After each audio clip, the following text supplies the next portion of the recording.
नाज़रीन आदाब, आप देख रहे हैं बियॉन्ड बॉर्डर्स। आखिरकार 5.5 महीने के इंतज़ार के बाद, 5.5 महीने के जुल्म सितम के बाद, इसराइल की जानिब से फ़िलिस्तीन पर की जा रही बमबारी के बाद यूनाइटेड नेशन सिक्योरिटी काउंसिल एक रिजोल्यूशन पास करने में कामयाब रही। इस रिजोल्यूशन में डिमांड की गई है कि सीज़ फायर किया जाए और हमास की जानिब से जिन लोगों को कैप्टिवेट किया गया है उनको रिहा किया जाए। आखिर इस रिजोल्यूशन के क्या मानी हैं? ये रिजोल्यूशन इस कॉन्फ्लिक्ट को किस डायरेक्शन में ले जाएगा? इस मौजू पर बात करने के लिए हमारे साथ दो ख़ास मेहमान मौजूद हैं। हमारे साथ मौजूद हैं सीनियर सहाफ़ी और तजिज़िया निगार डॉक्टर खालिद रज़ा साहब। हमारे दूसरे मेहमान हैं डॉक्टर अभय कुमार साहब, जो कि मशहूर कॉलमिस्ट हैं और सीनियर सहाफ़ी भी हैं। आप दोनों मेहमानान का बहुत बहुत शुक्रिया हमारे साथ जुड़ने के लिए। आखिर यूनाइटेड नेशन सिक्योरिटी काउंसिल के रिजोल्यूशन किस तरह से पास हुआ, फ्यूचर में किस डायरेक्शन में चीज़ें जा सकती हैं, इस मौजू पर मुनसिफ टीवी ने ख़ास रिपोर्ट तैयार की है। सबसे पहले देखते हैं ख़ास रिपोर्ट। 5 माह से ज्यादा अरसे से जारी जंग रोकने के लिए सलामती कौंसिल की करारदाद को कुछ न होने से कुछ होना ही कहा जा सकता है, इससे ज्यादा नहीं। ये पेशरफ्त तो है, मगर मामूली इसलिए कि जिन मुल्कों ने इस पर दस्तखत किए हैं, क्या उन्हें यकीन है कि इजराइल जंग बंदी के मुतालबे को जो इस करारदाद के जरिए किया गया है मान लेगा? इजराइल अब तक की तारीख में इस कौंसिल की जितनी करारदादें ठुकरा चुका है, उनकी फहरिस्त को सामने रखकर सोचा जाना चाहिए था कि करारदाद में क्या हो। इसमें जंग रोकने का मुतालबा तो है, लेकिन जंग ना रोकी गई तो आलमी बिरादरी की जानिब से क्या इक़दामात लिए जाएंगे, इसका तज़किरा नहीं है। इसके अल्फाज भी सख्त नहीं है। इसमें कोई मियाद भी मुकर्रर नहीं की गई है। करारदाद को नतीजा खेज बनाने की कोशिश नहीं की गई है। इसीलिए वोटिंग से गैर हाजिर रहने वाला अमेरिका ये कहकर इसके महदूद असरात को भी जायल करने की कोशिश कर रहा है कि ये बाइंडिंग नहीं है, यानी इस पर अमल किया जाना जरूरी नहीं है। जो ममालिक इसके हक में हैं, वो इसे बाइंडिंग करार दे रहे हैं और अमेरिका नॉन बाइंडिंग कह रहा है। इससे साफ जाहिर होता है कि इजराइल के मानने न मानने से पहले ही अमेरिका ने टांग अड़ा दी। इजराइल के ताल्लुक से शुबह पहले से था। इसने रवायती हट धर्म का सबूत देते हुए साफ कह दिया है कि वो इसे तस्लीम नहीं करेगा। ये करारदाद आलमी कानून, रिवायात और यूनाइटेड नेशन या सलामती कौंसिल की साख को बरकरार रखने की कोशिश है। इसराइल को रोकने और सबक सिखाने की कोशिश तो हरगिज नहीं है। इसकी हैसियत नुमाइशी है। ये जमीन पर ठहरे, असर दिखाए और मिसाल बने, इसका इम्कान महदूद से ज्यादा मौदूम है। अभय कुमार साहब, शुरुआत आपसे करेंगे। आखिरकार मंडे को वो हुआ जिसकी काफ़ी दिनों से कोशिश की जा रही थी, काफ़ी सारे ममालिक लगे हुए थे, अरब दुनिया भी कोशिश कर रही थी। एक रिजोल्यूशन आया। आखिर इस रिजोल्यूशन के क्या मानी है, वाइडर कॉन्टेक्स्ट में अगर देखा जाए इसके क्या मानी है? शुक्रिया आपका, आपने मुझे मौका दिया बोलने के लिए। देखिए, आपसे बात करने से पहले मैं अल जजीरा की ये खबर को मैं देख रहा था जी, और ये जो सीज फायर जो है, जंगबंदी का जो ऐलान किया गया है, इसमें इसको आते आते तकरीबन 6 महीना गुजर गए जी, और 6 महीना गुजरने के बाद जो अल जजीरा की जो रिपोर्ट है वो बता रही है कि बहुत नुकसान हो चुका है, इंसानियत का बहुत खून बह चुका है। जी, बताया जा रहा है कि तकरीबन 90% जो गाजा का जो हिस्सा है, वहां पर रहने वाले जो बाशिंदे हैं वो बिल्कुल डिस्प्लेस हो चुके हैं और ये भी कहा जा रहा है कि 2.5 मिलियन के करीब में लोग जो हैं इससे मुतासिर हुए हैं। जी, और कहत और फेमीन भी जो है, भुखमरी भी जो है, वो भी गाजा में आप देख सकते हैं कि बिल्कुल उसके चंगुल में वहाँ के लोग हैं। दवा, दारू, इलाज बिल्कुल वहाँ पे लोगों को मैसर नहीं है। 32,000 जो लोग हैं फलस्तीन में, उनको बताया जा रहा है कि उनको मार दिया गया है, हलाक कर दिया गया है और उनमें बहुत बड़ी तादाद जो है बच्चों की है और खवातीन की है। तो इतनी बड़ी सतह पे, इतने बड़े लेवल पे इंसानियत के साथ जो इतना बड़ा, क्या कहें कि उनका खून बहाया गया। और सबसे अफसोस की बात देखिए कि दुनिया में जो जमहूरियत, जो लोकतंत्र, जो डेमोक्रेसी का सबसे बड़ा अलंबरदार है, जो मुल्क कहता है कि हम तमाम दुनिया में जमहूरियत को फैलाएंगे और वहां पे इंसानी हुकूक को आगे बढ़ाएंगे, वही मुल्क जो है आप देखेंगे कि 3 बार जो ये वीटो है उसने वीटो का इस्तेमाल किया है। और वीटो का इस्तेमाल करके उसने क्या किया कि जो एक पीस, एक अमन, एक शांति जो बनने के जो रास्ते खुल रहे थे उसको रोकने की कोशिश की है। इसलिए आप देखेंगे कि जो यूनाइटेड स्टेट्स ऑफ अमेरिका भी है उसकी भी बड़ी मजम्मत पूरी दुनिया में हो रही है। और मजम्मत हम सिर्फ फलस्तीन और अरब की दुनिया में नहीं हो रहे हैं बल्कि यूरोप और बाकी ममालिक भी कर रहे हैं। तो मुझे लग रहा है कि जो ये सीज फायर हुआ है इसका हमें खैर मकदम करना चाहिए, लेकिन मैं ये नहीं समझ रहा हूं कि सीज फायर हो जाने से, जंगबंदी हो जाने के बाद सारा मसला का हल हो गया और फलस्तीन के लोगों को इंसाफ मिल गया और जो फलस्तीन के बच्चे हैं, जो खवातीन हैं, उनको बिल्कुल उनका हक मिल गया। बिल्कुल नहीं, ये सिर्फ एक इब्तदा है, सिर्फ एक शुरुआत है। और आलमी बरादरी ने जो कुछ भी किया उसके लिए और जो यूनाइटेड नेशन और जो सिक्योरिटी काउंसिल ने जो कुछ भी किया उसके लिए उनको बहुत बड़ा मुबारकबाद देने की जरूरत नहीं है, क्योंकि वो 6 महीने पहले ही ये सारी चीजें हो जानी चाहिए थी। और फलस्तीन और जो इजराइल का जो मसला है वो एक सियासी मसला है। ये कहीं से भी लॉ एंड ऑर्डर, कहीं से भी दहशतगर्दी, कहीं से भी टेररिज्म से इसका कोई लेना देना नहीं है। हमास तक ही से जोड़ के नहीं देखना चाहिए, बल्कि फलस्तीन के लोगों को हक है कि वो अपने सरजमी पे, अपनी शर्तों पे, अपने तरीके से रहें। और जो बाकी जो लोग हैं, जो इजराइल के जो लोग हैं, उनकी भी इंसानी हुकूक के खिलाफ कोई नहीं बोल रहा है, वो भी इंसान है, उनको भी रहने का हक है। लेकिन किसी को मार कर, किसी को भगा के, किसी का हक लेके आप अपनी रियासत कायम नहीं कर सकते हैं। और हिंदुस्तान से हम लोग ये आवाज बुलंद कर रहे हैं। और महात्मा गांधी जी को भी अगर आप देखेंगे, बाबा को महात्मा गांधी जी, तो वो भी 1930 की दहाई में उन्होंने भी यही बात कही थी कि उनकी सिंपैथी, उनकी हमदर्दी जो इजराइल के जो लोग हैं जिनको जर्मनी में बहुत ज्यादा अजियत देखने को मिली उनके साथ है। लेकिन इसका कतई ये मतलब नहीं है कि वो फलस्तीन के इलाके में जाएं, उनको उन्हीं के घरों से बेदखल कर दें और वो वहां पे वो अपनी कॉलोनी बना ले। और फलस्तीन के लोग जिनकी कोई गलती नहीं है, मुसलमानों का और यहूदियों का कोई लड़ाई नहीं है। 20वीं सदी में देखें या 19वीं सदी में देखें, यहां तक आप देखेंगे कि मुसलमानों ने यहूदियों को बचाया है, उनकी सकाफत, उनकी जान और माल की हिफाजत की है। लेकिन जो जदीद सियासत है, इसकी क्या कहें, इसका पहिया कुछ ऐसा घूमा है कि मुसलमानों को और यहूदियों को लड़ा दिया गया है। और ये लड़ाई, इस लड़ाई में आग डालने की कोशिश की जा रही है। लेकिन हम सब लोगों की, तमाम लोगों की कोशिश होनी चाहिए कि हिंदू और मुसलमान और ईसाई और सिख के नुक्ते नजर से हम फलस्तीन को ना देखें, बल्कि इंसानियत के लिए देखें। एक छोटा सा आगाज है, अभी बहुत कुछ आगे होना चाहिए और जरूर होना चाहिए। जी खालिद साहब, ये इस रेजोल्यूशन के बारे में बहुत कुछ बातें की जा रही हैं, लेकिन आपको नहीं लगता है कि रेजोल्यूशन सिंबॉलिक ज़्यादा है, सब्सटेंशियल कम है? जी, मैं यही बात बोलना चाह रहा था। जो अभय साहब बोल रहे हैं, मैं उनकी बात से इत्तफाक करते हुए मैं उससे डिसएग्री भी करूंगा। उसकी वजह यह है कि ये रेजोल्यूशंस जो अभय साहब बोल रहे हैं कि ये एक खुशाइंद इक़दाम है, यकीनी तौर पे खुशाइंद कदम है और उसको वेलकम किया जाना चाहिए। लेकिन ये वेलकम करने का कुछ है नहीं इसमें, क्योंकि ये रेजोल्यूशन जैसे ही पास हुआ और उसको अमेरिका ने अब्सटेंशन किया, यानी 14 मेंबर्स ने इसकी हिमायत की और रेजोल्यूशन पास हो गया। और आर्टिकल 25 जो यूएन चार्टर है उसके हिसाब से जो भी यूएन सिक्योरिटी काउंसिल से इस तरह के रेजोल्यूशन पास होते हैं बगैर वीटो के, वीटो करने पर तो ख़त्म ही हो जाएगा, तो वो बाइंडिंग होता है। लेकिन जैसे ही ये रेजोल्यूशन पास हुआ तो यूएस की जो रिप्रेजेंटेटिव हैं यूएनओ में, लिंडा थॉमस ग्रीनफील्ड, उन्होंने सीधे तौर पर रेजोल्यूशन के पास होने के बाद कहा कि this resolution is non binding. तो जब ये रेजोल्यूशन नॉन बाइंडिंग है तो इसराइल पर किसी तरह का दबाव पड़ने का कोई सवाल ही पैदा नहीं होता। उसके बाद जो यूएस स्टेट डिपार्टमेंट के स्पोक्स पर्सन है मिस्टर मिलर, उन्होंने भी उसके बाद यही बयान दिया, इसी बात को दोहराया, इसी को का इयादा किया कि ये रेजोल्यूशन पास ज़रूर हुआ है लेकिन रेजोल्यूशन इज़ नॉन बाइंडिंग।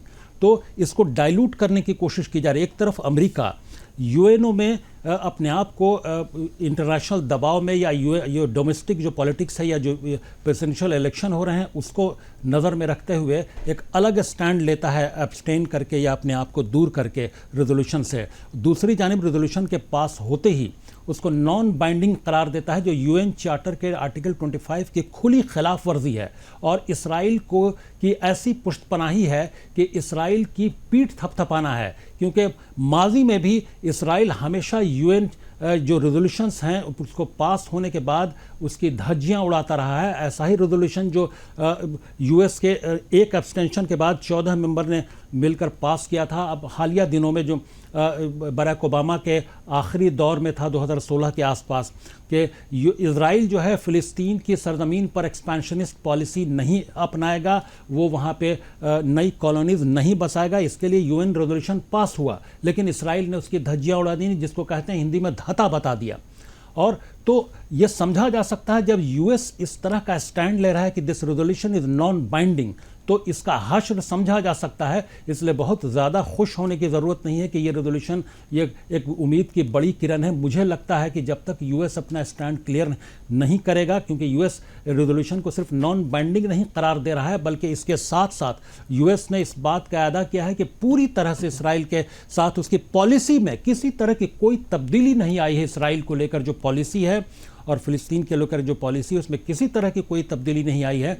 वो ऐसे वक्त में आया जब बेंजामिन नेतन्याहू ने अपनी नाराज़गी जाहिर की कई तरह से, अपने पोस्टर के ज़रिए, अपने ट्विटर हैंडल यानी एक्स हैंडल के ज़रिए, कि यूएस ने अपना स्टैंड बदल दिया। तब यूएस की तरफ से ये वजाहत आई कि उन्होंने कोई स्टैंड नहीं तब्दील किया है। और इसके बाद जिस जेनोसाइड की बात हो रही है, जिस जेनोसाइड को लेकर साउथ अफ्रीका ने इंटरनेशनल कोर्ट ऑफ जस्टिस में घसीटा हुआ है इसराइल को, उसके बारे में तो यकीनी तौर पर यह समझा जाए कि डायरेक्टली और इनडायरेक्टली अमेरिका उसमें शामिल है। उस जेनोसाइड में $4 बिलियन की माली इमदाद, हथियार वगैरह के लिए इस तरह की रकम का मुख्तस किया जाना इसराइल के लिए इस बात की वजाहत करता है कि जेनोसाइड में they are hand in glove. तो ऐसे में इस रेजोल्यूशन का क्या मतलब है, मुझे बिल्कुल समझ में नहीं आ रहा है। मैं पूरी दुनिया से अपील करूंगा कि अगर वाकई रेजोल्यूशन इस तरह का अगर ये पास हुआ है तो इसको, चूँकि पास होने के बाद चूँकि इसको लग रहा था कि इसको डाइल्यूट किया जाएगा, तभी यूएन जो सेक्रेटरी जनरल है एंटोनियो गुटेरेस, उन्होंने अपील की है कि इस रेजोल्यूशन को जल्द से जल्द इंप्लीमेंट किया जाना चाहिए। आखिर एक यूएन सेक्रेटरी जनरल को इस बात को कहने की क्या ज़रूरत पड़ी यूएन रेजोल्यूशन पास होने के बाद कि इसको जल्द से जल्द इंप्लीमेंट होना चाहिए, इसका एग्जीक्यूशन ज़रूरी है जल्द से जल्द। और दूसरी जानिब यूएस जो है इसको डाइल्यूट करने की कोशिश कर रहा है। डॉक्टर अभय कुमार, आपका यूएस के किरदार पर क्या कमेंट है? यूएस एक जानिब एब्सटेन होता है, ठीक है, एक जानिब उनकी तरफ से उनके ऑफिशियल कुछ सख्त अल्फाज का इस्तेमाल करते हैं, ठीक है, दूसरी जानिब जैसे रेजोल्यूशन पास होता है तो फ़ौरन कहा जाता है कि रेजोल्यूशन नॉन बाइंडिंग है, जबकि आर्टिकल 25 का जो यूएन चार्टर है वो ये कहता है कि रेजोल्यूशन जो भी मेंबर स्टेट है सब पर ये बाइंडिंग है। तो यूएस के किरदार पर आपका क्या कमेंट है? देखिए, बहुत ही अफसोसनाक बात है कि जो कंट्री अपने आप को कहती है कि डेमोक्रेसी की वो चैंपियन है, वही पूरी दुनिया में डेमोक्रेसी फैलाती है, और ये भी कहते हैं कि ह्यूमन राइट्स का कहीं भी अगर उसकी पामाली हुई तो किसी मुल्क में जा सकती है, वहाँ की हुकूमत को बदल सकती है। और ऐसा हुआ है। आप देख रहे हैं कि 2001 के बाद में पूरी दुनिया में क्या हुआ, अफगानिस्तान में क्या हुआ, इराक में क्या हुआ। लेकिन और वो कहते हैं कि हम लिबर्टी यानी हुर्रियत और आज़ादी के सबसे बड़े चैंपियन हैं, हमारे पास एक लिबरल कॉन्स्टिट्यूशन है। लेकिन है कि पैसा का जो खेल है, जो तिजारत का खेल है, जो हथियार का खेल है, वो जो है वो उसकी वजह से वहाँ के जो सियासतदान हैं, वहाँ की एक जो बहुत कारपोरेट लॉबी है, वो भी वहाँ की जो डेमोक्रेसी है उसको ये यरगमाल कहिए कि किडनैप बना चुकी है। देखिए, बिडेन साहब जो आए हुए थे, तो बिडेन साहब रिपब्लिकन पार्टी से नहीं है, बिडेन साहब जो हैं एक डेमोक्रेटिक पार्टी से हैं। और समझा जाता है कि डेमोक्रेटिक पार्टी जो है उसका रुझान जो होता है एक सेकुलर, और उसका रुझान जो है एक आवाम हिमायत एक तंजीम है। लेकिन अगर आप देखिएगा, ट्रम्प साहब भी आज अगर प्रेसिडेंट होते और बिडेन होते तो मुझे नहीं लगता कि बहुत सारा उनकी जो पॉलिसी, जो खारजा पॉलिसी होती, उसमें बहुत ज़्यादा फर्क होता। तो ये बहुत ही बदकिस्मती की बात है कि दुनिया का सबसे बड़ा मुल्क है, वो जमहूरियत को लेके बहुत ज़्यादा संजीदा नहीं है, उसके कौल में और उसके फेल में बहुत ज़्यादा फ़र्क है। और एक बात और आप देखिएगा कि जो भी फलस्तीन का जो पूरा मसला है उसको हमेशा इसको लॉ एंड ऑर्डर यानी सिक्योरिटी, इसको टेररिज्म से जोड़ के देखा जाता है।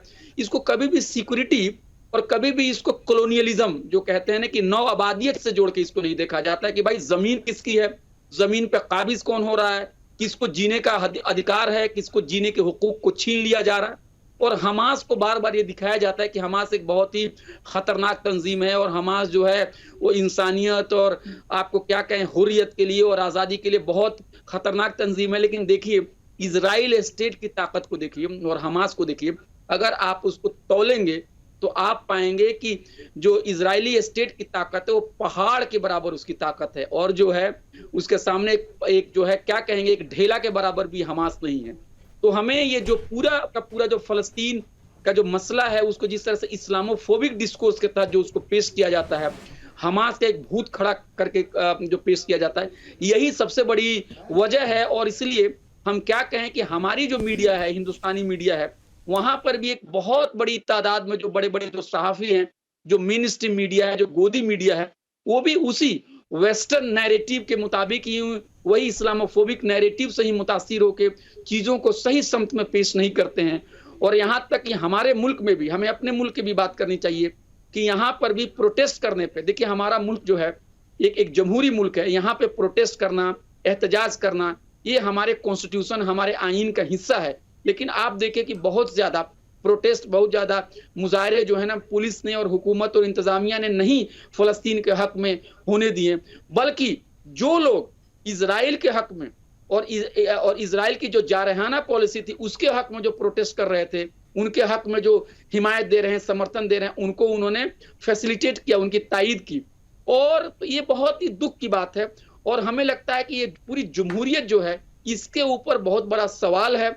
और देखिए बहुत सारे मुल्क ये भी बात कह रहे हैं कि जैसे कि हमारे भाई ने कहा पैनल में कि बहुत ज्यादा वो हैप्पी नहीं है, बहुत ज्यादा पुरुमीद नहीं है। मैं इनकी बात से इत्तेफाक जाहिर करता हूं, क्योंकि देखिए ये जो प्रॉब्लम है ये एक स्ट्रक्चरल प्रॉब्लम है, क्योंकि यूएन का भी रिफॉर्म्स उस तरह से नहीं हुआ है। यूएन में भी बात किनकी चलती है, जो वीटो पावर है उसका इस्तेमाल जो बड़े बड़े ममालिक जो हैं वो गरीब मुल्कों के खिलाफ करते हैं। हिंदुस्तान भी बहुत सालों से कह रहा है कि उसे भी यूनाइटेड नेशंस के जो सिक्योरिटी काउंसिल है उसमें उसको हिस्सा मिलना चाहिए, क्योंकि 1945 के बाद से दुनिया काफी बदल गई है।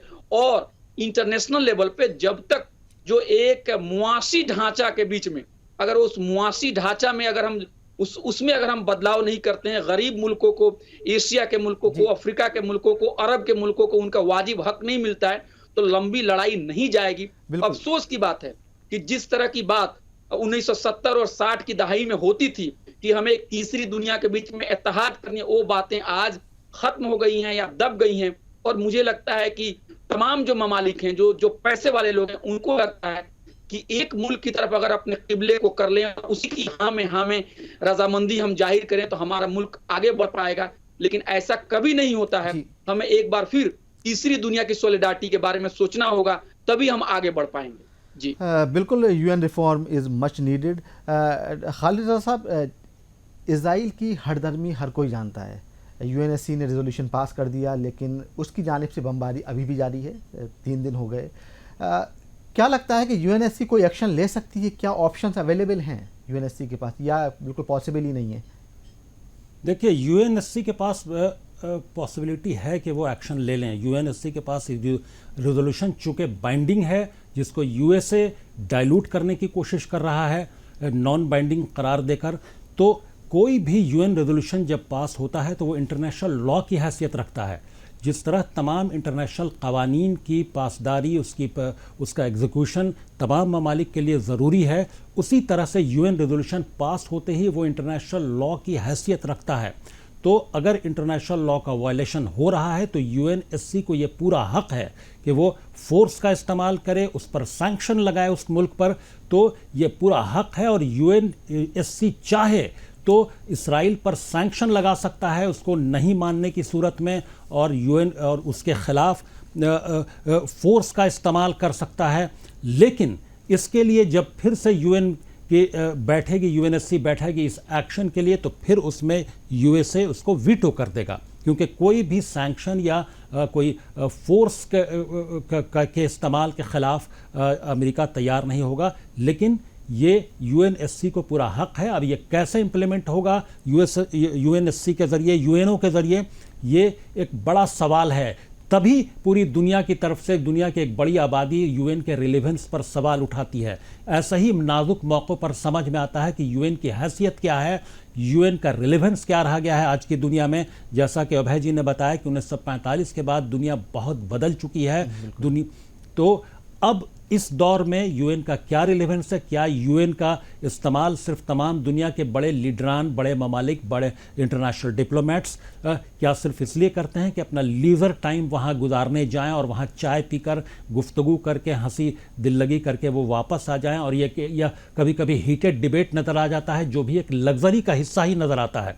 तो क्या यूएन का रिलेवेंस सिर्फ इतना ही रह गया है? अगर यही यूएन का रिलेवेंस रह गया है तो दुनिया को सब्र कर लेना चाहिए और कोई दूसरी राह इख्तियार करनी चाहिए, कोई दूसरा ऑप्शन तलाश करना चाहिए। अगर यूएनएससी के पास करदा रेजोल्यूशन अगर इम्प्लीमेंट नहीं हो सकते हैं और किसी मुल्क के ख़िलाफ़ अगर यूएन कार्रवाई नहीं कर सकता है उसके इंटरनेशनल लॉ यानी यूएन रेजोल्यूशन या इंटरनेशनल लॉ की खिलाफ वर्जी के ख़िलाफ़, तो फिर ऐसे यूएन का कोई काम नहीं। ऐसे यूएन को खुद सोचना चाहिए बैठकर कि उसकी क्या हैसियत रह गई है। डॉक्टर अभय कुमार, हम ये जानना चाहेंगे कि जिस तरह से रिजोल्यूशन जो है सामने आया, उससे कहीं ना कहीं बिन्यामिन नेतन्याहू काफ़ी खाइफ नज़र आए। उन्होंने एक वाशिंगटन हाई लेवल डेलीगेशन जा रहा था, उसको कैंसिल कर दिया। क्या लगता है कि ये यूएस और इजराइल में टेंशन बढ़ी है या ये सिर्फ दिखाने के लिए चीज़ें हो रही हैं? एक बात मैं यहाँ साफ कर दूं कि देखिए, डेमोक्रेसी में और आज की जो खुली हुई जो दुनिया है उसमें लोगों के जो ओपिनियन है, जो आवाम की जो राय है, उससे बड़े बड़े ताकतवर डिक्टेटर भी घबराते हैं। इसलिए हमें समझना चाहिए कि जो फलस्तीन और जो इजराइल का जो मसला है वो तकरीबन 70-80 साल 100 साल पुराना मसला है। इसलिए इसका कोई अगर हल भी निकलेगा तो बड़ी आसानी से हल निकलने वाला नहीं है, क्योंकि इसमें बहुत इंटरनेशनल जो लॉबी है उसमें जुड़ी हुई है और बहुत हथियार और जो इस्तेमारी ताकतें हैं उनके बहुत सारे इंटरेस्ट जुड़े हुए हैं। लेकिन हम लोग जहां पर भी हैं, मुझे लगता है कि हमें हक गोई की बात करनी चाहिए, हमें इंसाफ की बात करनी चाहिए, हमें सच्चाई और जमहूरी और पीसफुल तरीके से जो भी मजलूम लोग हैं उनके हक में बात करनी चाहिए, जैसा कि हम लोग यहाँ पे बात कर रहे हैं। और हमें जो जालिम हैं, जो जाबिराना जिनकी पॉलिसी है, उनकी मजम्मत करनी चाहिए। अब रही दूसरी बात कि देखिए हुआ क्या है कि जैसा कि आपने कहा कि जो यूएन रेजोल्यूशंस जो पास हुआ उससे उनको लग रहा था, इजराइल को ऐसा लग रहा था कि शायद ये पास नहीं हो पाता, या फिर अमेरिकी जो लॉबी थी वो उसको पूरी तरह से रोकने में कामयाब नहीं हुई। लेकिन और इस तरह से वो दिखा रहे हैं कि वो बहुत नाराज हैं और उनको ऐसा लग रहा है कि अमेरिका ने उनके मफाद को बचाने की कोशिश नहीं की। लेकिन मुझे लगता है कि ये ज्यादा दिखावे की चीज है, ये बहुत इसके बहुत ज्यादा माने नहीं है। और अगर सच्चे दिल से अगर अमेरिका के अंदर में अगर एक बड़ी ताकत जो है फलस्तीन के जो वाजिब जो हुकूक है, अगर उनके तईन अगर बन पाती है या उभर पाती है, तो मुझे लगता है कि इंसाफ जो है मिल पाएगा।